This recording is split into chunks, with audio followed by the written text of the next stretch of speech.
সংসদ কার্যকর করতে যত দেরি হবে চারদিকে তত অস্থিরতা ছড়িয়ে পড়বে বলে সতর্ক করেছেন বিএনপির ভারপ্রাপ্ত চেয়ারম্যান তারেক রহমান। রবিবার বিকেলে ঢাকা বার আইনজীবী ফোরামের ৩১ দফার কর্মশালায় ভার্চুয়ালি যুক্ত হয়ে তিনি আরও বলেন, সংসদই একমাত্র সংস্কার প্রস্তাব বাস্তবায়ন করতে পারে। পাশাপাশি নির্বাচন হতে যত সময় লাগবে ততই বাড়বে রাজনৈতিক, সামাজিক ও অর্থনৈতিক সহ সব ক্ষেত্রের অস্থিরতা।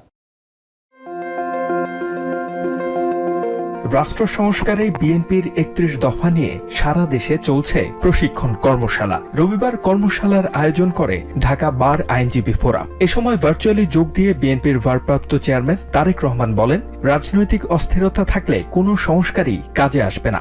সংস্কার প্রস্তাব প্রথম বিএনপি সহ রাজনৈতিক দলগুলো করেছে জানিয়ে তিনি বলেন, এখন যারা প্রস্তাবনা দিচ্ছেন তাদের অনেকেই তখন সংস্কারের ধারের কাছে ছিলেন না। এদিকে ঠাকুরগাঁও ও সিরাজগঞ্জে দলের কর্মসূচিতে বিএনপি নেতারা বলেছেন, দেশের আইন শৃঙ্খলা পরিস্থিতি যে কোনো সময়ের চেয়ে খারাপ। এ সময় সরকারকে দ্রুত নির্বাচন দেওয়ার আহ্বান জানান বক্তারা।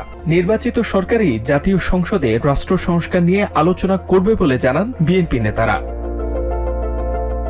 অন্যদিকে জুলাই আগস্ট গণঅভ্যুত্থানে গুরুতর আহত হয়ে সিঙ্গাপুরের বিভিন্ন হাসপাতালে চিকিৎসাধীন ১১ জনকে আর্থিক সহযোগিতা তুলে দিয়েছে বিএনপি। রবিবার সিঙ্গাপুরে বিএনপির ভারপ্রাপ্ত চেয়ারম্যান তারেক রহমানের পক্ষ থেকে এ সহায়তা তুলে দেন সিঙ্গাপুর বিএনপির নেতারা।